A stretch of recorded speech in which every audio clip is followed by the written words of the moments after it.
बोलो किसने मारा विराट को? महाराज, दो भाई हैं वो, राम और लक्ष्मण, और उनके साथ एक सुंदरी भी है। अनुपम सौंदर्य है उस स्त्री का, हिरनी सी आंखें, गज सी चाल, पुष्प सी कोमलता, देव तुल्य तेज है। ऐसी सुंदरी तो संपूर्ण संसार में केवल एक ही है, मिथिला की राजकुमारी सीता। सीता? यदि सुंदरी है तो विलंब कैसा? अभी उसे विधवा करके अपने महल में ले आता हूं। इतनी भी क्या शीघ्रता है भैया?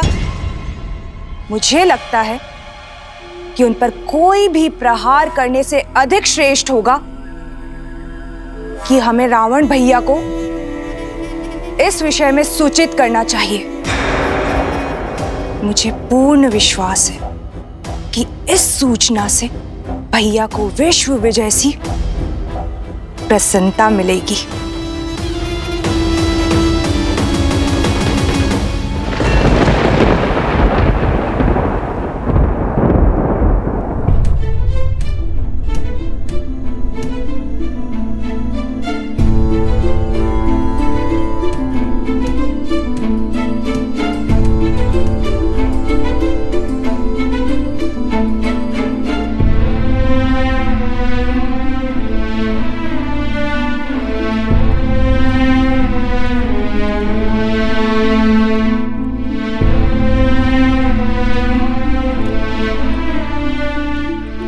मुझे भान है कि तुमने बाली को प्राणदान क्यों दिया है हनुमान। वानरों की नियति से अनभिज्ञ नहीं हूं मैं। जामवंत जी, बाली कभी बुरा नहीं था, पर क्रोध ने उसकी बुद्धि भ्रष्ट कर दी। सुग्रीव बाली विवाद में मैं वानरों की शक्ति की हार स्वीकार नहीं कर सकता था, इसलिए मुझे हस्तक्षेप करना पड़ा। मुझे आशा है कि बाली अपना अभिमान त्याग महाराज सुग्रीव को अपना ले तो वानरों की सफलता का उदय हो जाए। पर तुम्हारी आशा टूटती दिखती है मुझे। बाली हमारा साथ कभी नहीं देगा। भ्रम के मेघों से यदि अपमान का चक्रवात मिल जाए तो विनाश कोई नहीं रोक सकता हनुमान। बाली का अभिमान ही उसके अंत का कारण बनेगा। भैया, बाली भैया,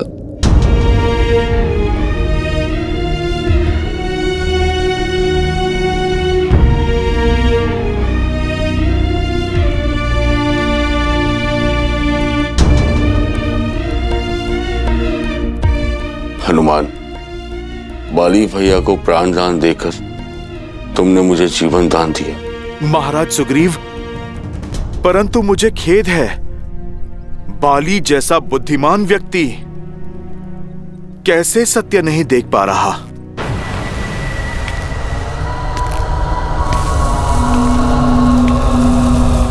बाली आ रहा है सुग्रीव, और वो तुमसे अपना प्रतिशोध लेगा। भैया, बाली भैया, उस ओर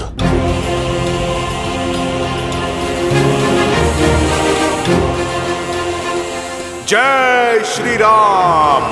जय महावीर हनुमान, जय जय पवन पुत्र हनुमान। यहां से ऋष्यमुख पर्वत चले जाओ। ऋषि मतंग के श्राप के कारण बाली वहां पर प्रवेश नहीं कर सकता। सुग्रीव वहां पर सुरक्षित रहेगा। चलिए महाराज।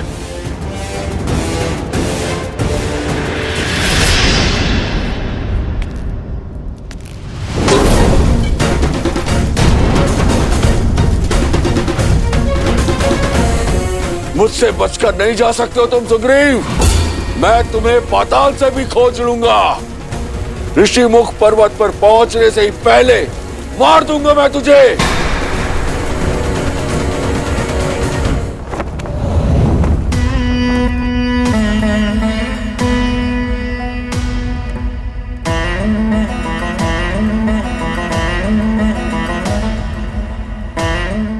शनन को यह समाचार देगा कौन?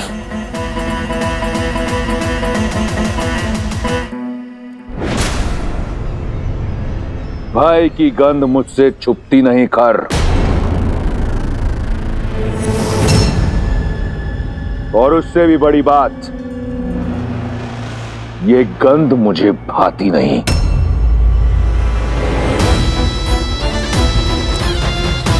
मैंने अपने सौतेले भाइयों को दंडक का शासन सौंपा, ये सोचकर कि वो वहां अपने भाई का साम्राज्य स्थापित करेंगे।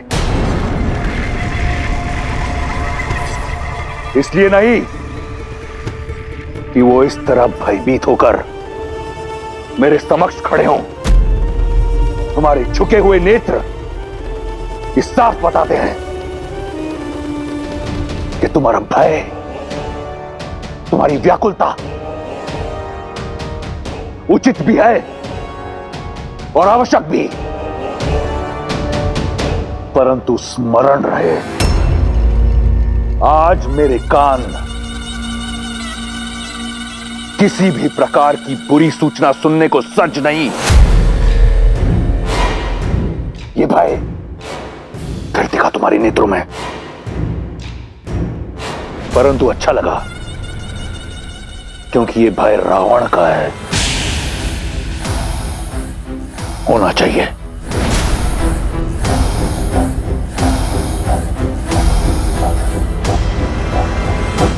बलिदान दिया तुम्हें,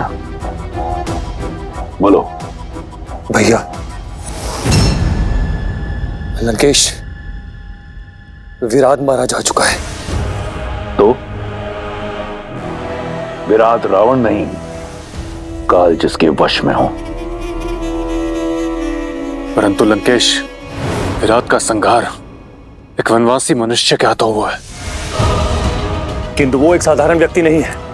अयोध्या नरेश दशरथ के पुत्र राम और लक्ष्मण है, और उनके साथ एक सुंदरी भी है, राम की पत्नी मिथिला कुमारी सीता।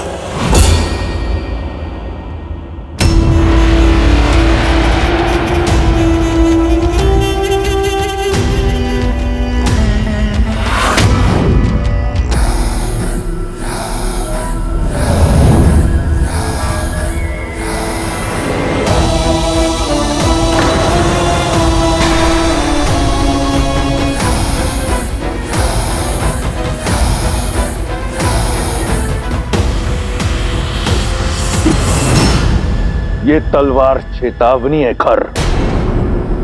वन का दायित्व तुम्हारा है, तो उसमें उपजी समस्या मेरी क्यों? यहां बालकों की भांति भिक्षा मत मांगो, वीरों की भांति लड़ो और मार दो उन वनवासियों को। जी लंकेश, भय केवल इस आभास का था कि एक साधारण मनुष्य विराट जैसे राक्षस का संहार कैसे कर सकता है। भविष्य में समस्या नहीं, समाधान लेकर मेरे समक्ष आना, अन्यथा अब जाओ यहां से, और अगली बार अपनी समस्या का पिटारा खोलने से पहले स्वयं का शीश धड़ से अलग कर लेना, पीड़ा कम होगी। और स्मरण रहे, मेरा उन वनवासियों से कोई लेना देना नहीं। शबा लंकेश।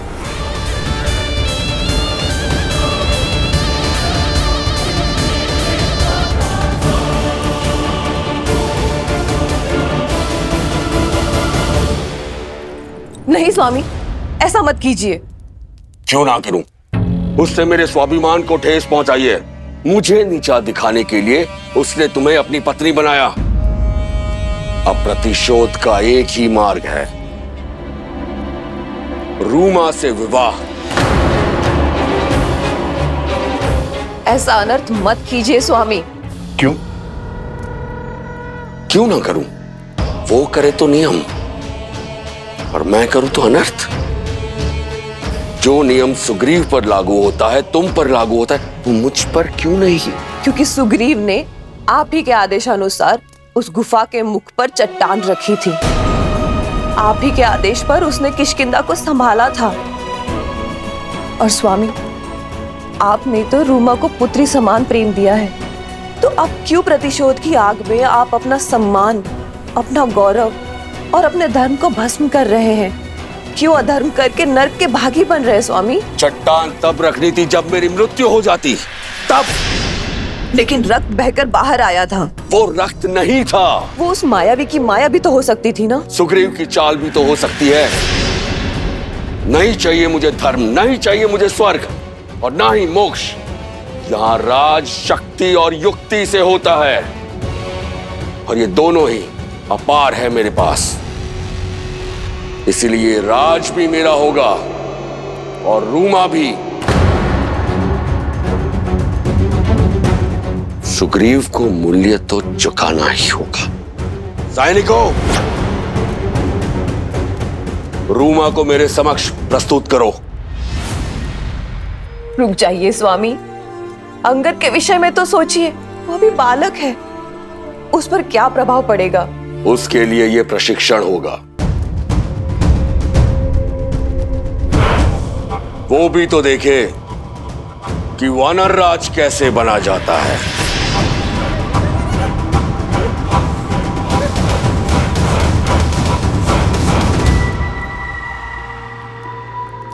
ज्येष्ठ श्री। ज्येष्ठ श्री नहीं, स्वामी कहो।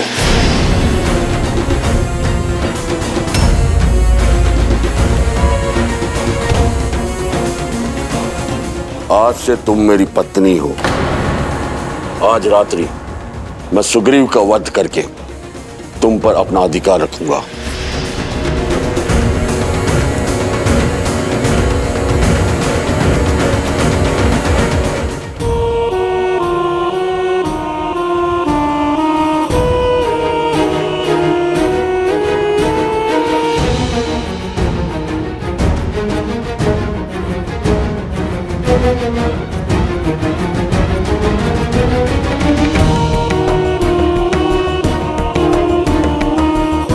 जो तुम्हारा नहीं है उसे पाने की लालसा छोड़कर जो है उसी में संतुष्ट रहना सीखो।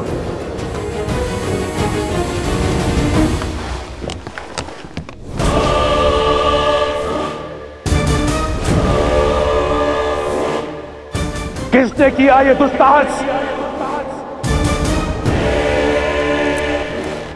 किसे अपने प्राणों से प्रेम नहीं? समक्ष आओ। क्षमा करे भैया,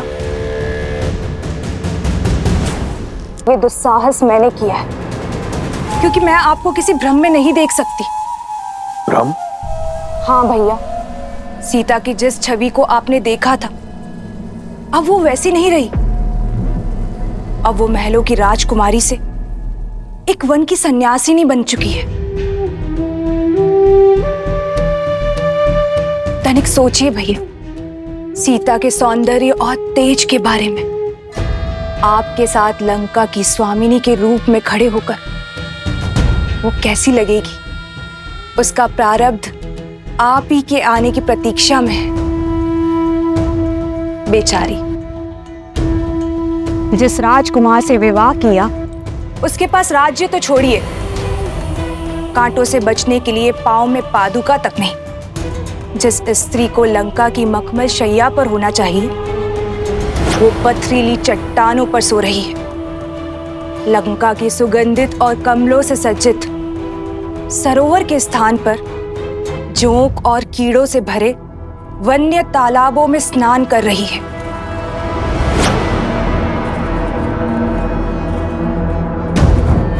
सीता लंका के लिए बनी है और लंका सीता के लिए। ये शब्दों का खेल मेरे साथ मत खेलो। मैंने तुमसे परामर्श नहीं मांगा, आदेश दिया था दंडक में निवास करने का। जाओ। भैया, मैं आपके भीतर चल रहे इस द्वंद्व को समझती हूँ। चाहे वर्षों लग जाए, उस घने विशाल दंडक वन में मैं खोजूंगी सीता को। आपके समक्ष तभी आऊंगी जब उन दोनों भाइयों के अंत का कारण बनूंगी। न राम, न लक्ष्मण और न ही कोई ऋषि साथी, कोई भी रावण की बहन के इस प्रकोप से बच नहीं पाएगा। सीता पर केवल मेरे भाई लंकेश का अधिकार होगा।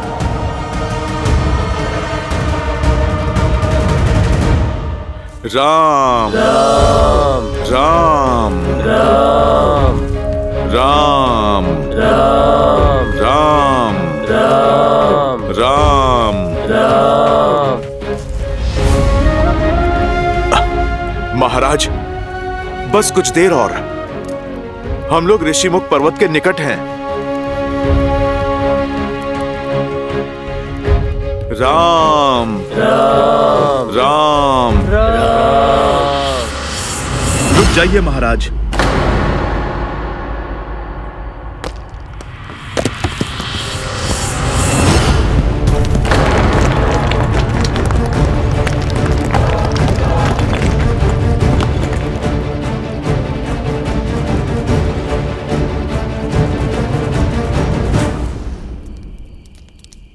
महाराज, आप चलिए।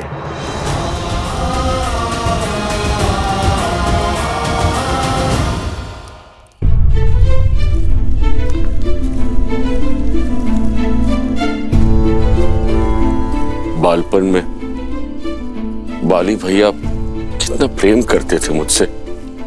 तुम देखना हनुमान, बाली भैया को उनकी भूल का पश्चाताप अवश्य होगा। हमारे मत मिले ना मिले, हमारे मन अवश्य मिलते हैं। महाराज सुग्रीव, प्रभु श्री राम करे आपका कथन सत्य हो, परंतु ये समय भावनाओं में बहने का नहीं, योजनाओं को सफल करने का है। ऋषिमुख पर्वत तो समक्ष है और योजना तो ऋषिमुख पर्वत पर आने की थी ना। ये सारे पेड़, ये ऋषिमुख पर्वत की सीमा ही तो है। महाराज, आप चिंता ना करें, मैं बाली के हर एक प्रहार से आपको बचा लूंगा।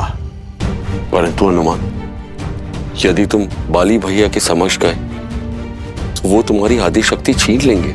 मेरी यही योजना है कि मैं उनके समक्ष नहीं, उनके पीछे रहूं और मैं महाराज बाली को ऋषिमुख पर्वत की सीमा तक खींच के लाऊंगा। जैसे ही उनका पग ऋषिमुख पर्वत की सीमा को छुएगा, उन्हें मिला श्राप उनके प्राण हर लेगा। परंतु ये होगा कैसे हनुमान? और भैया के प्राण? महाराज सुग्रीव, यदि जीवित रहना है तो आप मुझ पर विश्वास कीजिए।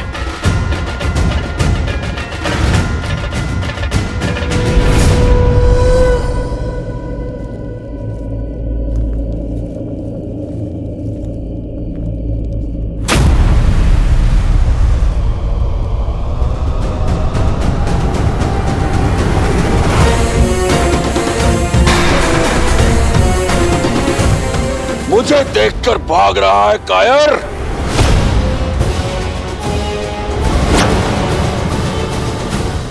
प्राण जाए फिर भी मैं आपसे युद्ध नहीं करूंगा भैया। अब प्राणों के सिवाय बचा क्या है तेरे पास कायर? अब तो राज्य भी मेरा और रूमा भी। अब मत रोकिएगा महाराज सुग्रीव।